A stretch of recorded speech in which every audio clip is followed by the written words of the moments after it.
সত্যি ভাবতেই পারছি না, আজ থেকে ঠিক ১ বছর আগে আমাদের জীবনের সবচেয়ে সুন্দর অধ্যায় শুরু হয়েছিল। তোমার প্রথম কান্না থেকে প্রথম হাসি, প্রথম হামাগুড়ি থেকে প্রথম মা বাবা ডাক, প্রতিটি মুহূর্ত আমাদের কাছে অমূল্য স্মৃতি। দেখতে দেখতে আমাদের ছোট্ট সোনা আজ ১ বছরে পা দিল। শুভ জন্মদিন, প্রথম জন্মদিন আমাদের পৃথিবী। তুমি সবসময় সুস্থ, সুখী আর ভালো মানুষ হয়ে বড় হও।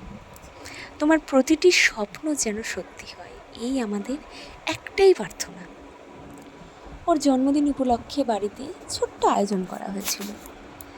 তাতে প্রচুর মানুষ ওর সাথে অংশগ্রহণ করেছিল। প্রচুর মানুষ ওকে অনেক আশীর্বাদ করেছিল, অনেক ভালোবাসা দিয়েছিল। তাদের সবাইকে অনেক ধন্যবাদ।